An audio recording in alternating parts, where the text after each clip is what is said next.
दृढ़ यकीन रखता है। ये दो ही बातें काफी हैं। दृढ़ यकीन, वचनों पे पहरा, और साथ में कहीं सेवा और सुमरण करता हो तो सोने पे सुहागा नहीं, सब कुछ ही डायमंड बन जाता है। जो भी बेशकीमती प्लेटिनम कह लो वो बन जाता है। उनके अंदर कोई गम, दुख, दर्द, चिंता उनको नहीं सताती। संत फकीर ऐसे होते हैं जो सबके लिए जागते हैं, सबके लिए दुआएं करते हैं, ताकि हर मालिक का औलाद खुश रहे, सुखी रहे।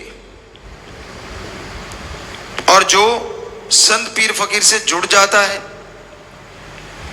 अगर वह वचनों को मानता रहे, अपनी ईगो, अपने अहंकार को एक साइड में रख के वचनों पे माने, वचनों को मानता हुआ उस पे चले, तो यकीन मानो उसकी जिंदगी में वो सदाबहार वाली बात बनी रहती है।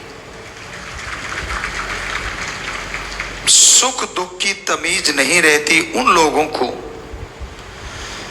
जो सच्चे दिल से अपने सतगुरु मौला के वचनों को फॉलो करते हैं या मानते हैं। गुरु को मानना एक अलग बात है, गुरु की मानना और गुरु को मानना, ये दोनों सबसे बड़ी बातें होती हैं। गुरु कभी भी अपने लिए पर्सनल कुछ करने को नहीं कहता, बल्कि वो तो सबके बोझ उठा के सबको मुस्कुराने की वजह देता है, सबको खुश करने के लिए हर वचन कहता है।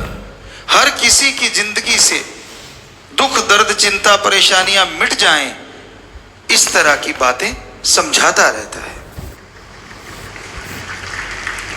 किसी का भी दिल दुखे संत कभी भी कल्पना नहीं कर सकते।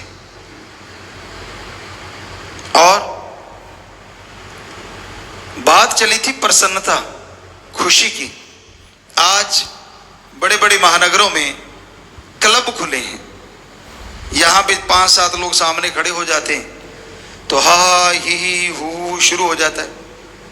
वो सामने खड़े होके ऐसी एक्टिंग करते हैं थोड़ा अजीब अजीब, तो सामने बड़े हंसते हैं और बदले में पैसे लिए जाते हैं। क्लब खुले हुए हैं, उसमें रजिस्ट्रेशन होता है। पर जो राम नाम से जुड़े होते हैं उन्हें चिंता नहीं करनी चाहिए। हालांकि जब हम अंदरूनी निगाह से देखते हैं बहुत चिंता में रहते हैं लोग। पहले हमने एक भजन बोला था, इंजॉय, तो हमें नहीं लगता हमने कोई कसर छोड़ी उसमें, कि हमने आपको बताया कि कुछ भी हो रहा है, कैसे भी हो रहा है, आप टेंशन ना लिया करो, चिंता ना किया करो, क्योंकि चिंता जीते जी जलाने वाली चिता होती है।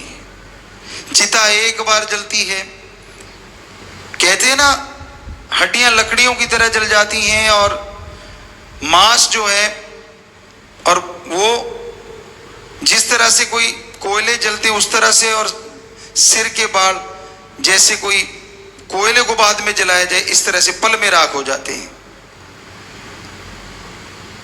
लेकिन वो तो थोड़ी देर में खत्म हो जाता सौदा।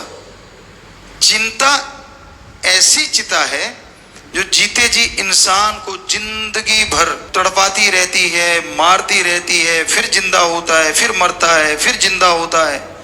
पता नहीं जीवन में कितनी बार मरता है, कितनी बार जिंदा होता है। जो भक्त होते हैं ना, उनके अंदर ईगो नहीं होती। आप ऐसा करना मत, पर हमने चेक किया है। गांव में अगर बैठे और कहने लगे जी वहां नाम चर्चा हुई, वो कुछ लोग और थे, बहुत पहले की बात है, मे बी 80 की बात हो, 80 की, 1980 की, कहने लगे सच्चा सौदा से आए हैं और ये वो, तो हालांकि वो गुमराह हुए थे, लेकिन गांव में लोगों को पता नहीं था इस चीज का। तो एक ऐसे पालथी मार के यूं भक्ति पे बैठा ऐसे, अब नाम चर्चा चल रही है और वो यूं बैठा, तो सारे उससे दूर दूर बैठे। हमने कहा भाई क्या हो रहा है? कहते ये तो भक्ति कर रहा। हमारे साथ सज्जन बैठे थे जो हमारे साथ काम किया करते खेतों में, कहने लगे क्या है? हमने कहा ढोंगी है। हम छोटे थे उम्र में, हालांकि 13 साल के थे। कहते आपको कैसे पता? हमने कहा यार अपने थोड़ी ना कोई ऐसी समाधि, अपनी तो आंखें गुरु पे टिकी होती हैं, ताकि मालिक से वो गुरु जुड़ा रहता है। क्या पता काश नूरी झलक मिल जाए, पता नहीं कब मिल जाए।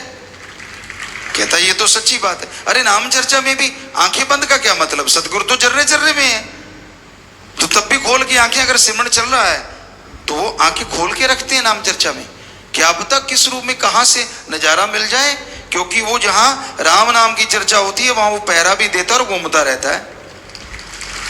अब आंखें बंद कर ली तो ये तो ढोंग है। कहता अच्छा, मुझे यकीन नहीं आ रहा। कहता नहीं, मगर इसको टच करके देख। वो जरा से उसके पास को तोड़ करके थप्पड़ जड़ा उसकी। तो ये ढोंग करने छोड़ा करो, लोगों को भरमाते हो, लोगों को भटकाते हो, लोगों को दिखाते हो। अरे कदे खस्म यार को दिखाने के लिए, रिझाने के लिए आंखें खोल के भी उसमें निगाह रखा करो।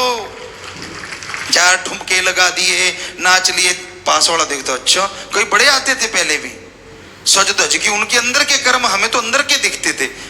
अच्छा, गुल कुछ और खिलाता है और यहाँ आके डांस दिखाता है। एडा पोला खसम नहीं जेड़ा मगर चलित्र ना जाने, एदे घर विच ही वो बस सकती जेड़ी सब चतराइयां भुल जावे। आपको पहले भी बहुत बार सुनाया ये बातें कि वो राम इतना भोला नहीं है कि आप करो गलत कर्म, करो बुरे कर्म और आगे ये वो। किसको रिझा रहा है भाई, किसको मूर्ख बना रहा है? अपने आप को। क्योंकि वो राम पल पल की खबर रखता है। वो गेट की कुंडी लगाई, वो बस काफी है। तो वो सब जानता है। ये ढोंग ढकोसले नहीं करने कभी भी। समाधि में आदमी जब बैठता है एकांत होना चाहिए, अंधकार कमरे में होना चाहिए। सबसे नंबर 1 होता है वो तरीका। और कोई देखे ना, कोशिश करो जब समाधि में जाने की अगर आपकी इच्छा है, क्योंकि अंधेरा होगा तो आंखें भी अट्रैक्ट नहीं होंगी।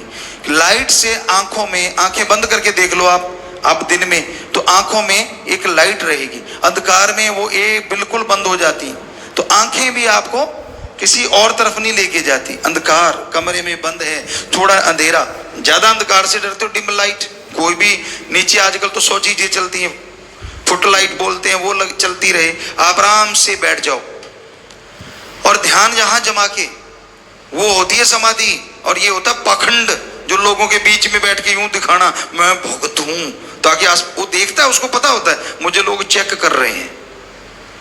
ना रे भाई ना, सच्चे सौदे में ये नहीं सिखाया जाता। तो ये अहंकार की जड़ होती है, ये मान बढ़ावे के भूखे होते हैं। बेप्रवाह मस्ताना जी महाराज की बात ख्याल में आ गई।